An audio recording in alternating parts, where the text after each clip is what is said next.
السلام علیکم ورحمۃ اللہ وبرکاتہ نحمده ونصلي على رسوله الكريم اما بعد فاعوذ باللہ من الشیطان الرجیم بسم اللہ الرحمن الرحیم ربی اشرح لي صدری ويسر لي امری واحلل عقدۃ من لسانی یفقهوا قولی ربی یسر ولا تعسر وتمم بالخیر وبک نستعین یا فتاح ربی زدنی علما یا فتاح ربی زدنی علما یا فتاح ربی زدنی علما۔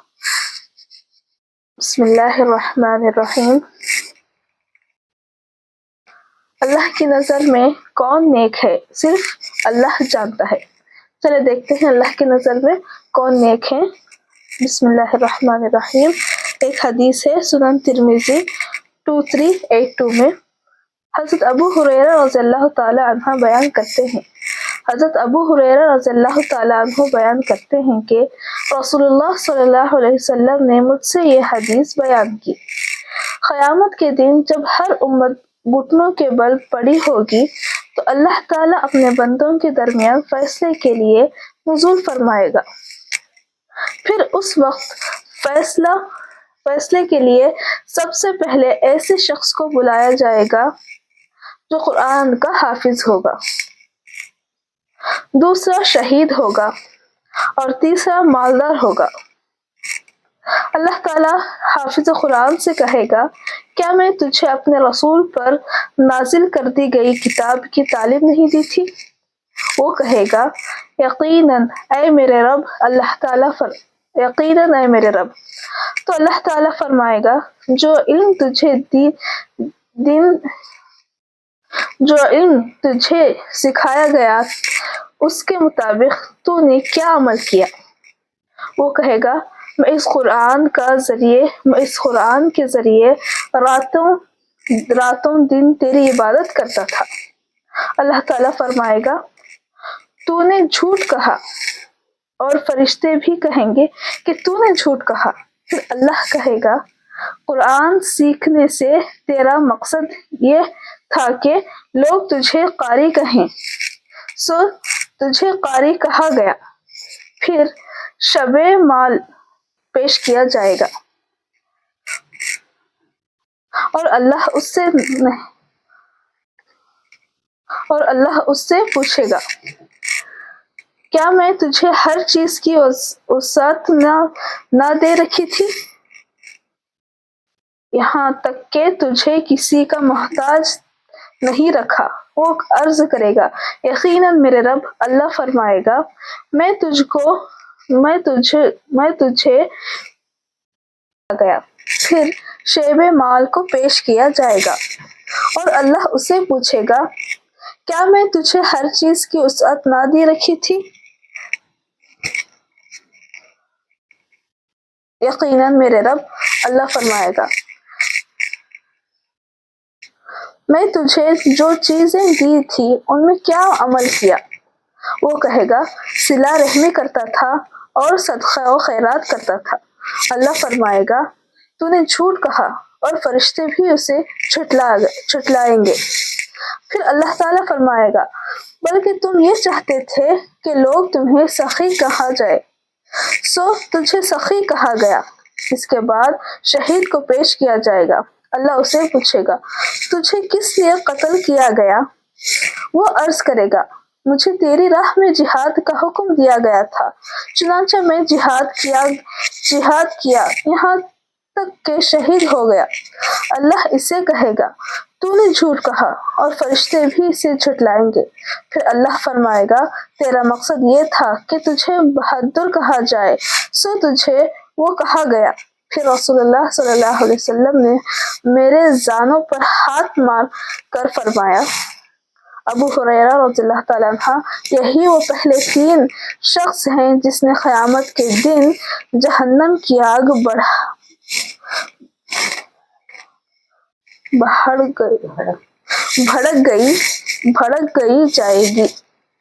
بھڑکائی جائے گی۔ تو اللہ تعالیٰ یہاں فرماتا ہے کہ اللہ تعالیٰ قیامت کے دن 3 لوگوں کو اپنے پاس بلائے گا. کن کن کو؟ پہلا وہ شخص ہے جو قاری ہے، دوسرا وہ شخص ہے جو مالدار ہے، اور دوسرا وہ شخص ہے جو شہید ہے، اور تیسرا وہ شخص ہے جو مالدار ہے.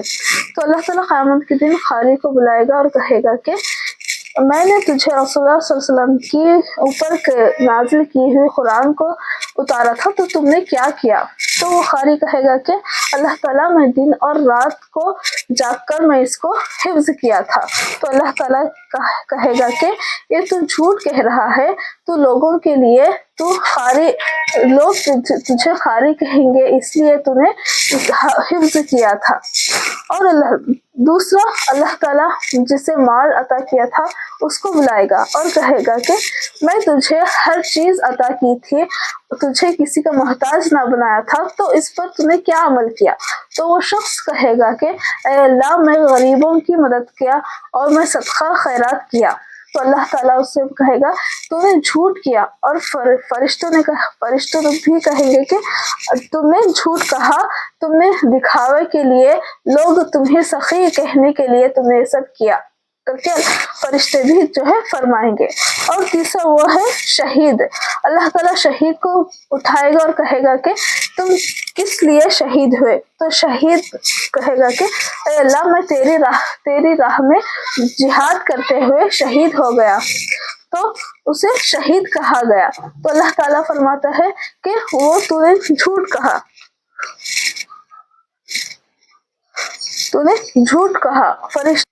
اور فرشتے بھی اس بات کو جھٹلائیں گے. تو یہ حدیث حضور صلی اللہ علیہ وسلم فرما رہے تھے. اور آپ صلی اللہ علیہ وسلم ابو ہریرہ رضی اللہ تعالیٰ عنہ کے زانوں پر مار کر فرمایا، ابو ہریرہ یہی وہ پہلے 3 شخص ہیں جس نے قیامت کے دن جہنم کی آگ کو بھڑکائی جائے گی. ان کی وجہ سے جو ہے جہنم کی آگ جو ہے بھڑکائی جائے گی کہ وہ نبی کریم صلی اللہ علیہ وسلم یہاں پر فرماتے ہیں. تو اس حدیث سے کیا وضاحت ہوتی ہے کہ ہم جو بھی کام کریں کس کی رضا کے لیے کرنا چاہیے؟ اللہ کی رضا، اللہ کی خوشنودی، اللہ کی خوشی کے لیے کرنا چاہیے، اللہ کی رضا کے لیے کرنا چاہیے. ان سب باتوں سے ہمیں معلوم پڑتا ہے کہ جس میں جو ہے اللہ کی رضا ہونا چاہیے، نہ کہ لوگ ہمیں اچھا کہے، لوگوں کی تعریف کے لیے ہمیں جو ہے کام نہیں کرنا چاہیے. اللہ کے نظر میں کون نیک ہے؟ جو اللہ کی رضا کے لیے جو بھی نیک کام کرے، اللہ کی رضا کے لیے جو کرتا ہے وہی شخص اللہ کے نزدیک جو ہے نیک ہے. اس لیے ہم جو بھی نیک کام کریں اس نیت سے کریں کہ اللہ ہم سے راضی ہو جائے.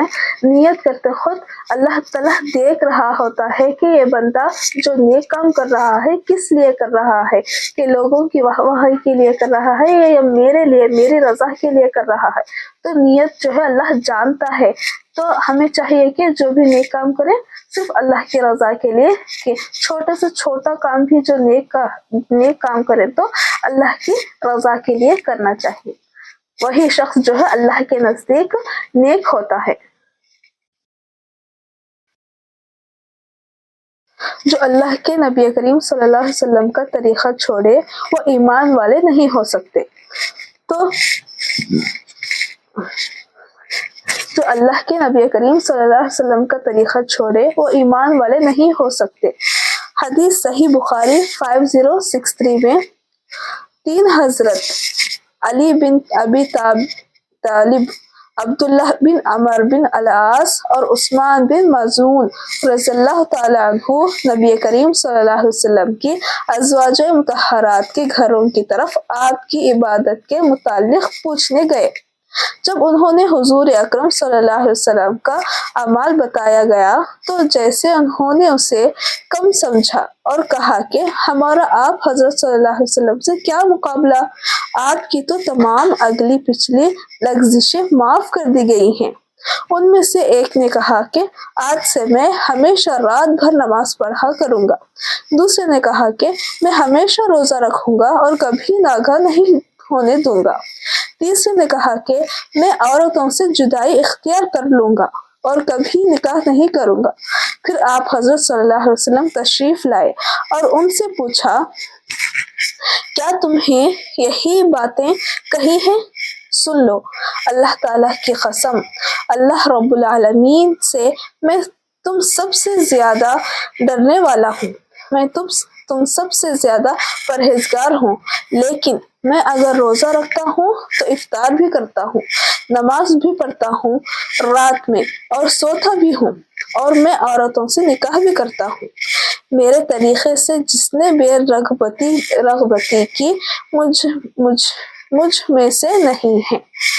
تو اس حدیث سے یہ معلوم ہوتا ہے کہ نبی کریم صلی اللہ علیہ وسلم جتنے بھی جیسا ہمیں کرنے کے لیے کہا ہے اتنا ہی ہمیں کرنا چاہیے، ہمیں اس سے زیادہ ہماری طرف سے جو ہے عبادت میں اضافہ نہیں کرنا چاہیے۔ وہی جو عبادت میں جو اضافہ کرے گا اسے ہی بدعت کہیں گے۔